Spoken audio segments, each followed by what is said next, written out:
Baik, Assalamualaikum warahmatullahi wabarakatuh. Alhamdulillah kita bisa lanjutkan edisi sharing session. Tujuannya adalah untuk mensupport perkuliahan metodologi penelitian khusus untuk prodi akuntansi.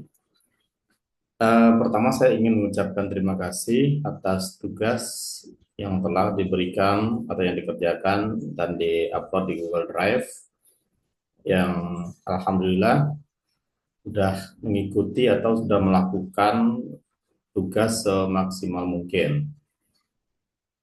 Ada beberapa hal nanti akan kita coba diskusikan untuk melakukan review terhadap tugas ini ya. Artinya di awal kita sudah bersepakat bahwasanya kita akan melakukan proses perkuliahan secara praktis. Rekaman ini hanyalah untuk mensupport kegiatan di dalam kampus kan, artinya dalam tatap muka perkuliahan. Nah, di sini ada eh, salah satu ya, beberapa nanti akan kita jadikan sampling untuk kita lakukan review.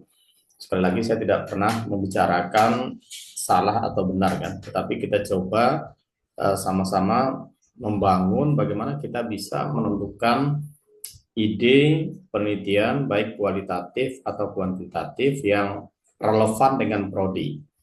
Makanya ini spesial untuk prodi akuntansi ya. Di awal saya sudah katakan, sudah sampaikan bahwa suatu penelitian itu relevan dengan prodi jika, oke, ada syaratnya. Jika yang pertama menggunakan, oke, jadi menggunakan konsep konsep utama yang sesuai keilmuan prodi kan. Di sini adalah akuntansi kan. Keilmuan AKS atau akuntansi syariah. Nah, dalam menentukan apakah dia sesuai atau tidak, itu kita kaitkan dengan prodi utama, mata kuliah prodi ya.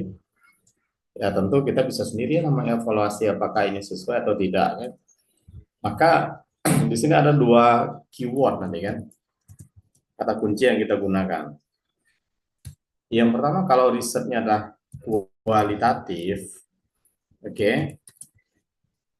itu artinya ada teori atau konsep visual analisis yang kita gunakan, konsep teori yang digunakan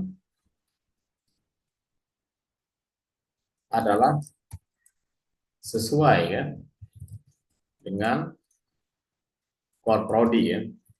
Apa contohnya? Ya tinggal kita lihat aja mata kuliah prodi ya. Bisa misalnya penerapan PSAK, oke, bisa tentang audit,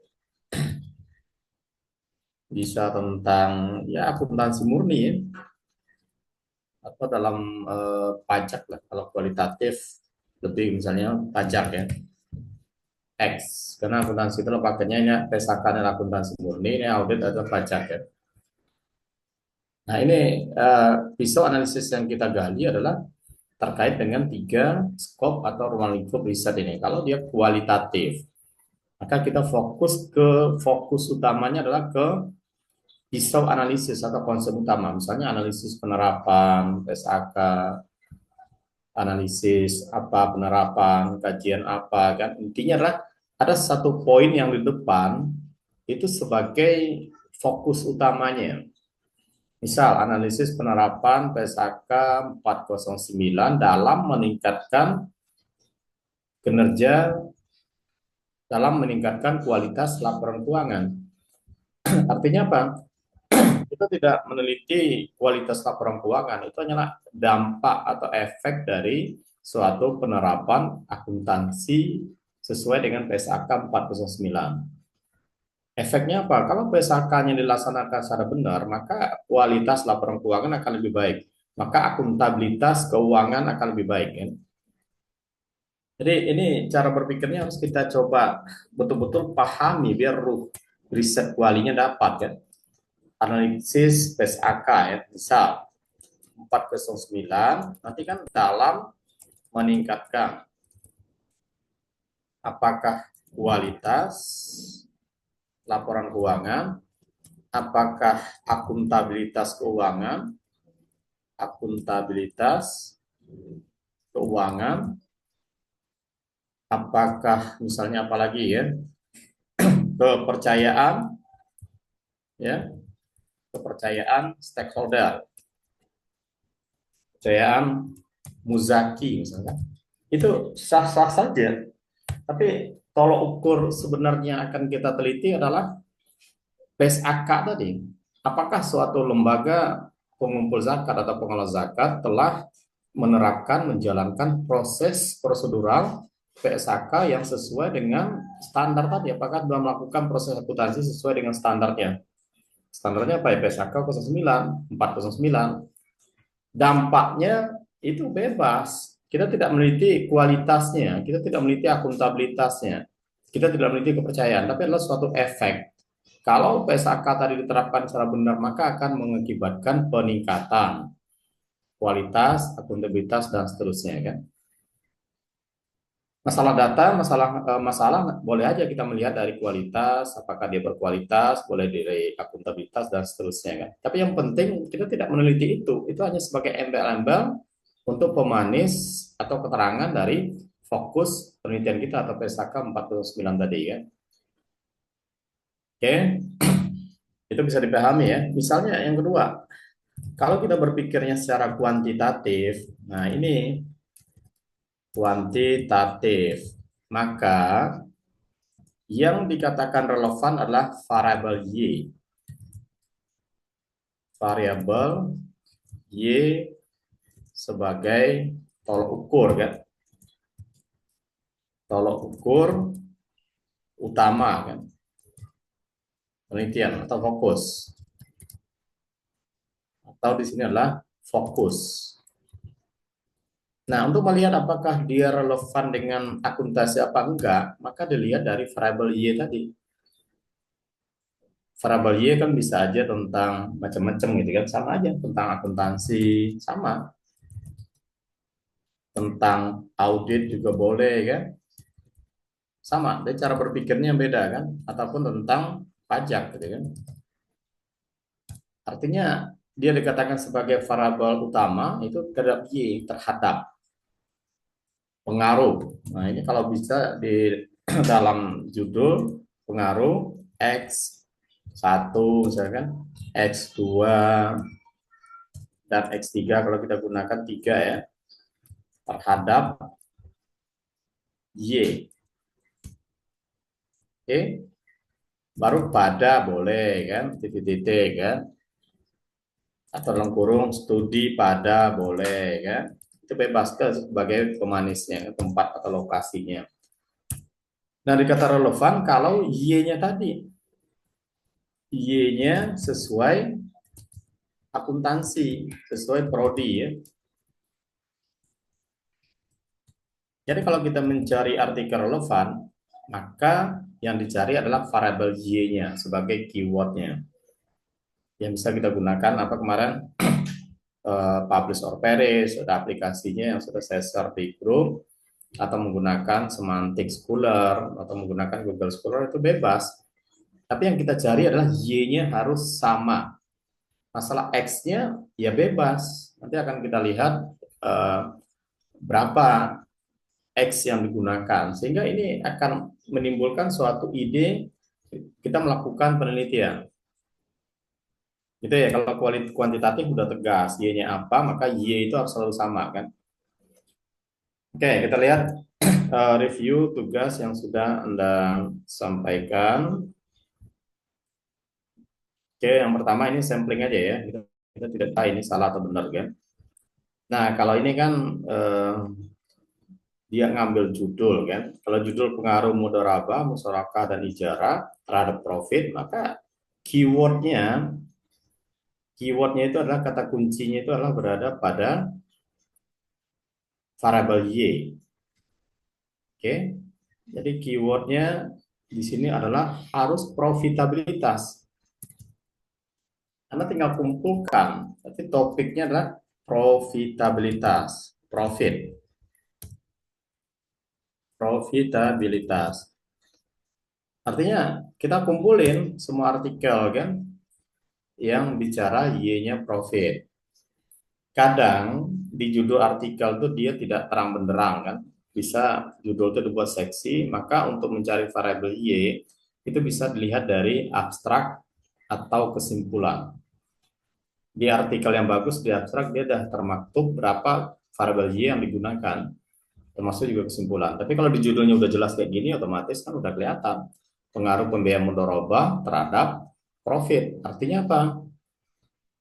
Y-nya udah sesuai. Ya ini Sinta 2 ini keren ya kan, tapi ada juga Sinta 2 cuman satu gitu variabel ya. Nah dia menggunakan variabel profitabilitas dengan proxy atau dengan indikator ROA. Jadi profit dia gunakan rasio ROA ini untuk mengukur profitabilitas ya. X-nya pembiayaan mudharabah. Oke, ini udah cukup baik gitu kan. Kita lihat yang lain, ini profit, profit, profit. Ini ada mudharabah, ada musyarakah, ada ijarah, profit, profit, profit. Nah ini udah bagus ini kan. ROA juga boleh karena mewakili profit, ROA, ROA, kinerja keuangan juga boleh. Oke, kinerja keuangan itu beda dengan profit ya. Tapi kalau kita mau ngambil kinerja keuangan, maka bisa indikatornya adalah profit ya, atau profit atau proksinya kan. Ini profit, profit, profit. Oke, ini udah pas ini kan, NPM, profit diambil dari NPM, boleh kan? Oke.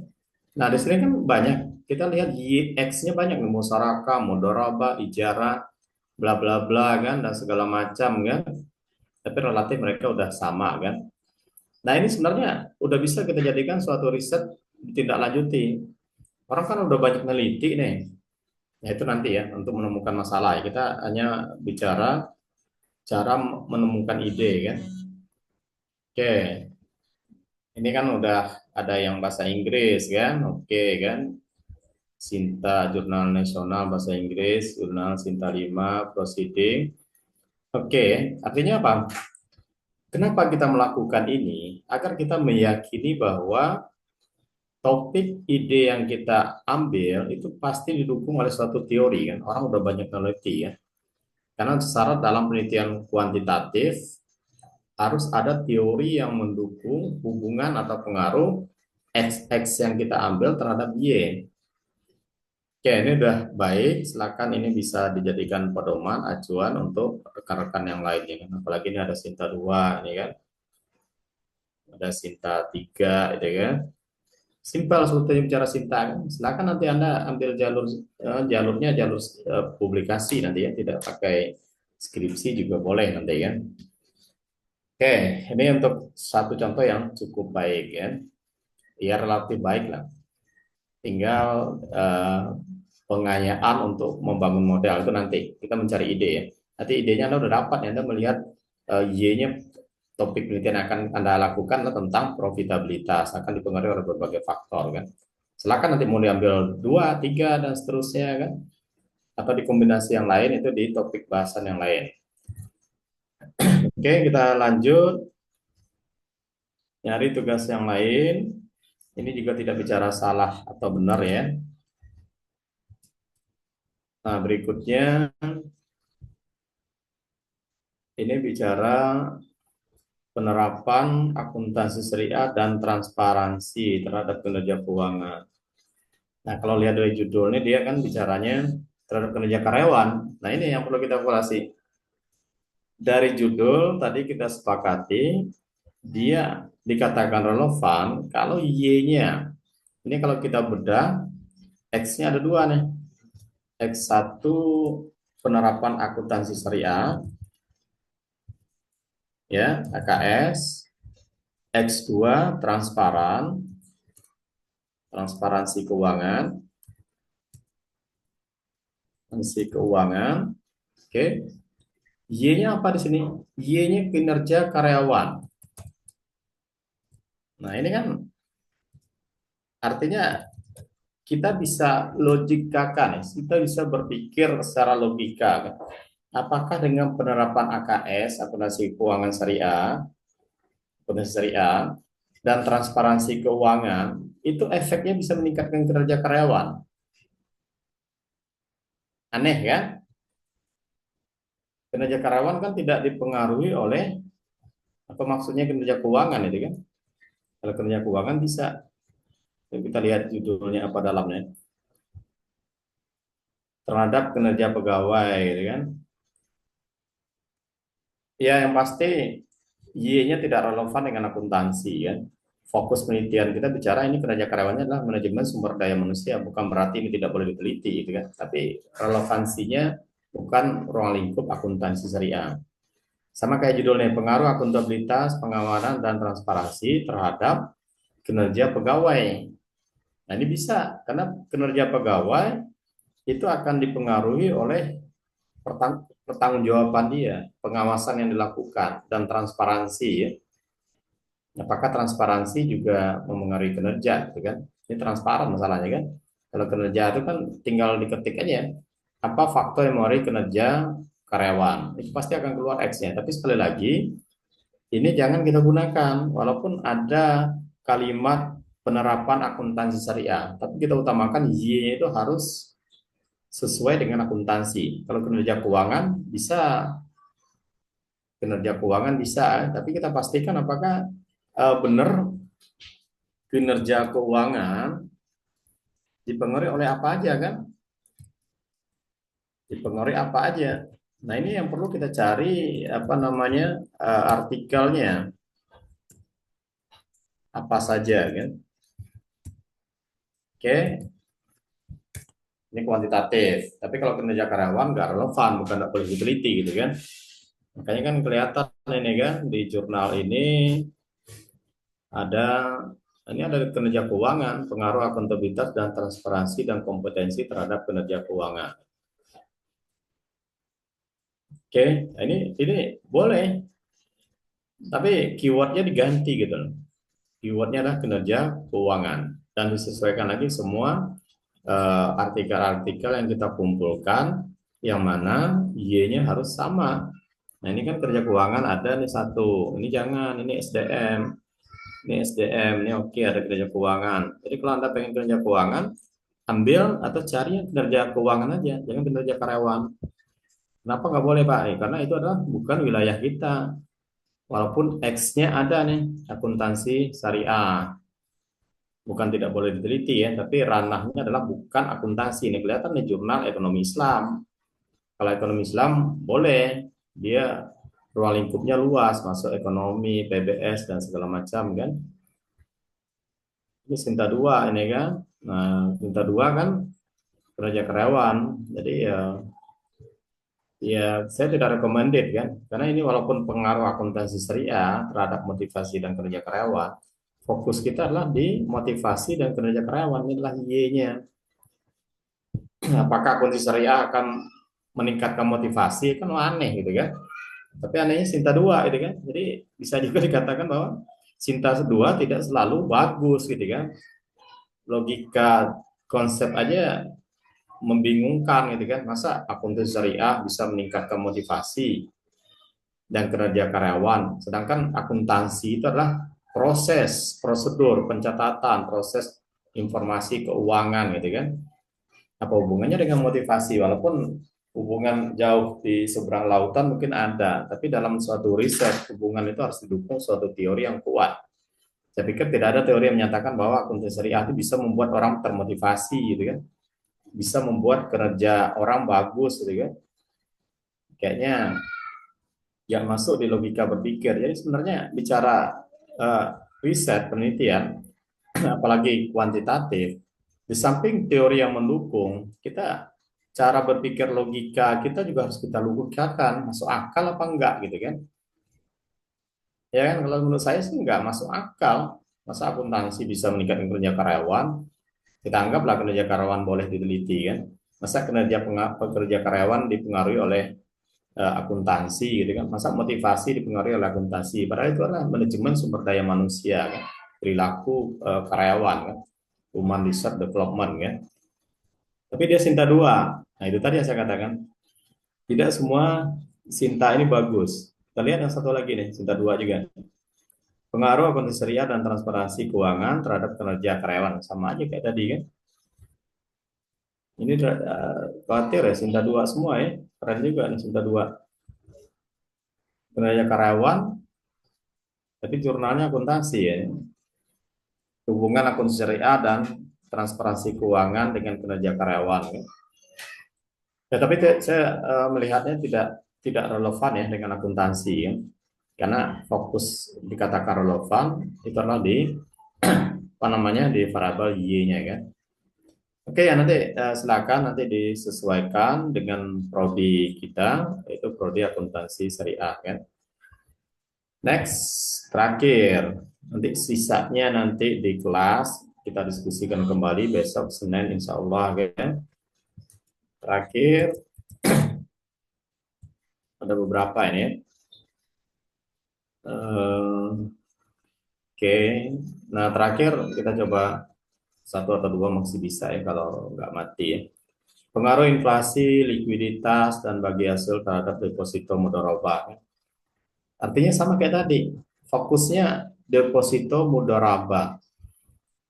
Oke lah, ini masih bisa kita kaitkan dengan akuntansi keuangan ya, dengan keuangan. Ya. Jadi keywordnya kata kuncinya lah deposito mudharabah. Artinya apa? Y-nya harus deposito mudharabah. Ini oke nih, benar kan?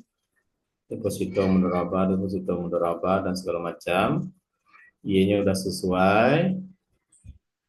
Oke, ini cara berpikirnya udah benar ya. Jadi dalam membuat tabel rekap artikel 50 oke nih kan. Nilai yang tertinggi ya, tapi belum melampaui batas. Kalau lebih 50 berarti udah berpikirnya melampaui batas ya.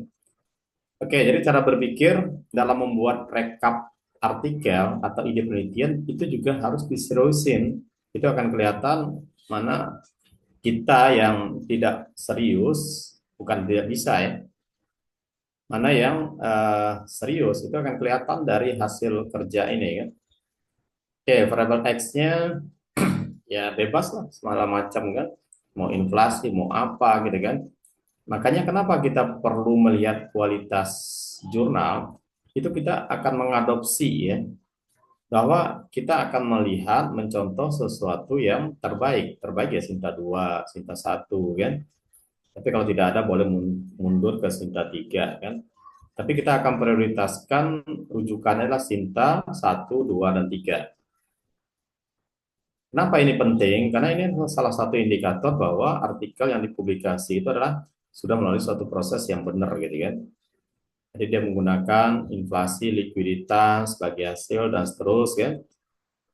Nah ini boleh kita combine. Makanya saya suruh Anda itu mengumpulkan artikel sebanyak mungkin biar Anda tuh punya ide. Wah saya pengen ngambil X-nya 3. Ini ada yang penelitian ngambilnya X-nya cuma 1. Ini kan cuma 1 ya. Padahal Sintanya keren mungkin. Nah, Sinta 2 cuma 1. Inflasi doang. Sinta 2 ngambil ada 3. Sinta 3 1. Nah, nanti kamu bisa kolaborasikan atau bisa adopsi beberapa variabel X-nya terhadap Y kan. Oke, ini udah keren juga. Artinya cara berpikirnya sudah benar ya, bukan lain yang lain nggak benar ya, yang lain belum mau benar gitu, masih berproses kan. Oke, ini lanjut, tinggal mantapkan hati dan jiwa bahwa akan meneliti ini kan, tinggal dipahami lagi secara detail konsep-konsep variabel yang kita gunakan. Tapi itu nanti, kita kan sekarang baru ngumpulin artikel doang gitu kan. Nah, masih ada yang terakhir, insya Allah masih cukup waktunya. Nah, untuk yang terakhir, sekali lagi saya tidak bicara salah dan benar ya. Kita hanya melakukan review. Di sini diambil judul analisis pandangan pegawai terhadap penilaian internal. Pembiayaan bermasalah kan. Nah, ini kan lebih kalau di sini seperti yang saya sampaikan tadi, fokusnya adalah yang pertama tadi. Kalau di sini fokusnya yang dianalisis apa? Pandangan pegawai, cara memandang pegawai itu kan. Di sini kata kuncinya. Bukan tidak boleh sih melihat pandangan pegawai kan, boleh-boleh aja. Cuman jadi permasalahan keilmuan konsepnya di mana gini kan. Pandangan pegawai seperti apa gitu kan. Pandangan pegawai terhadap pengendalian internal gitu kan. Jangan pandang pegawai, kalau mau meneliti ya kita fokusnya adalah pengendalian internal. Nah, ini dia relevan dengan akuntansi karena ada pengendalian internal itu bagian dari SPI kan, pengendalian internal ya, pada kan pembiayaan. Terserah lah, pengendalian itu di semua perusahaan bisa kan. Oke. Jadi eh, fokusnya ini kan kualitatif ya. Kualitatif itu kita harus cari keywordnya tentang ya pengendalian internal atau penerapan pengendalian internal atau analisis pengendalian internal gitu ya. Jadi fokus kita adalah ke mengecek, melihat apakah pengendalian internal atau SPI tadi sudah terlaksana dengan baik. Fokusnya nanti misalnya hanya kepada pembiayaan bermasalah. Bicara pengendalian internal itu kan di semua sektor.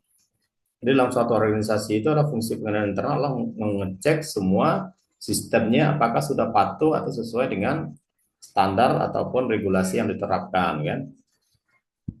Jadi jangan pandangan pegawainya dilihat fokusnya. Ini kan ada nih, bener nih. Ini kan. Saya belum lihat itu kan. Tinta 4, analisis pengendalian internal. Oke, pendiam bermasalah. Pengaruh SPI terhadap tingkat NPF. Oke, tapi ini kuantitatif. Jadi kalau keywordnya berarti kan Anda artinya ini masih ragu nih dengan kuantitatif atau kualitatif kan. Boleh dua-dua boleh dieksplor dulu kan. Penerapan SPI kualitatif. Faktor penyebab MPF kuantitatif ya. Oke, ini kan Anda masih bingung nih mau kuanti apa kuali gitu ya. Peran audit internal kualitatif. Hubungan SPI dengan kualitas kuantitatif. Jadi kalau ada hubungan, ada pengaruh itu kuantitatif. Analisis strategi penanganan pembiayaan bermasalah. Ya, dia ini kualitatif, cuman kita lihat strategi penanganan pembiayaannya apakah ranah akuntansi apa enggak gitu kan. Strategi pembiayaan, analisis strategi pembiayaan, gitu aja. Nggak ada strategi penanganan. Siapa yang mau ditangani di situ kan? Walaupun ini Sinta 2 ya.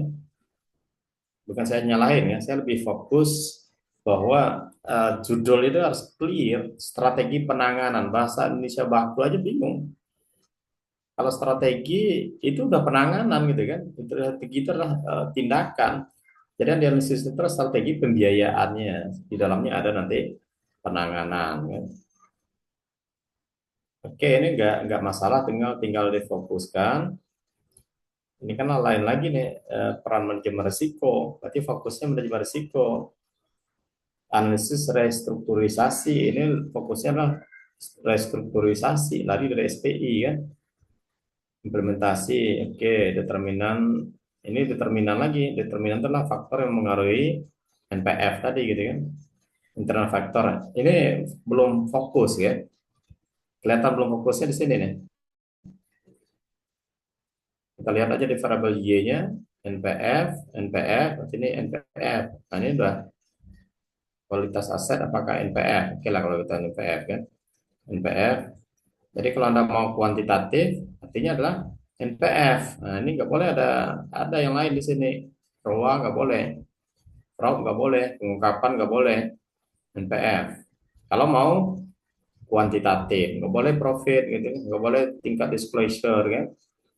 NPF oke, ini mayoritas NPF. Tidak boleh pertumbuhan UMKM. Kalau kuantitatif. Jadi langkah selanjutnya kalau masih belum menetapkan ide kuanti kuali, maka Anda masih punya tugas untuk mengerucutkan. Ini kan ide awalnya adalah kita mau menemukan ide penelitian kan. Tujuan awal kita adalah menemukan ide penelitian. Kalau kita belum tahu mau kuanti kuali, boleh semua kayak gini. Tapi kalau masih yang mix method kayak gini, ada yang kuanti, ada yang kuali, maka Anda masih punya PR untuk memantapkan hati mau ke kualitatif atau kuantitatif. Artinya masih bimbang ini masih punya tugas untuk melanjutkan gitu kan, memantapkan hati ke sistemnya ke kuanti atau kuali pendekatannya kan. Bebas. Makanya di awal tuh kalau udah yakin, kita langsung fokusnya ke metodologinya, kuanti apa kuali ya. Nah, kalau metode kualitatif, di sini dia bicaranya tentang SPI. Itu analisis penerapan SPI. Kalau mau ngambil SPI, maka carilah artikel yang meneliti tentang, mengkaji tentang SPI tadi. Oke, itu bebas ya. Biar kesanah pemikirannya udah sesuai. Jadi kalau PSPI ya SPI, nggak boleh ada PSAK murabahah, PSAK 102 gitu kan. Sistem pengenalan internal oke, audit internal masih nyambung kan, cost internal control masih. Tapi kalau PSAK ini udah lain lagi.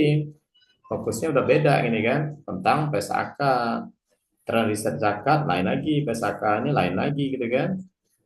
PSAK, strategi restrukturisasi ya. Jadi ini ada beberapa ide. PSAK Ijarah, ide lagi, akuntansi musyarakah, ide lain lagi, PSAK 109, ide lain lagi ya. Jadi ini banyak fokus banyak ide untuk kualitatif. Kalau kuantitatif udah banyak lebih mayoritas ke NPF. Nah, langkah berikutnya adalah memfokuskan, memantapkan hati apakah di kualitatif atau di kuantitatif kan. Oke, cukup itu aja yang kita review. Nanti insya Allah besok pagi kita ketemu di kelas.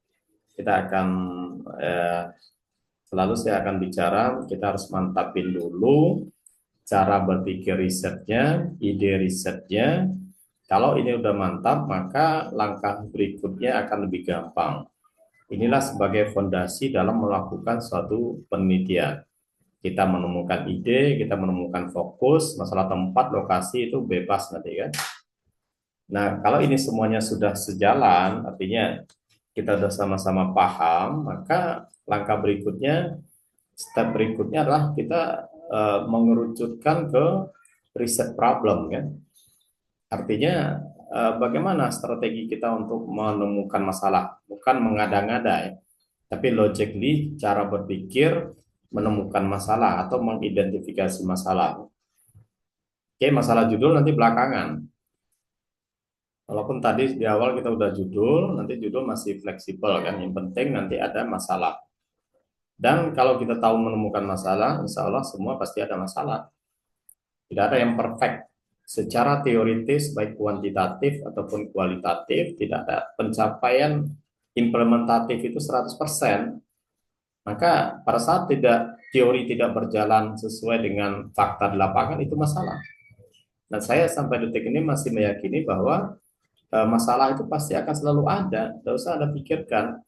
Yang penting tahu caranya bagaimana mengidentifikasi atau mendeteksi di awal ada masalah tersebut ya. Oke, mungkin itu yang bisa disampaikan untuk review tugas 1 dan 2, menemukan ide dan rekapitulasi artikel. Mudah-mudahan ini bisa membantu proses pencarian atau bahasa saya proses berselancar ya, berselancar dalam melakukan riset. Intinya saya meyakini semuanya pasti bisa ya. Tidak ada yang susah. Yang penting keywordnya adalah mau berproses. Oke, mungkin itu aja. Terima kasih atas perhatiannya. Mohon maaf jika ada yang kurang. Saya akhiri dengan ucapan salam. Wabillahi taufiq hidayah. Assalamualaikum warahmatullahi wabarakatuh.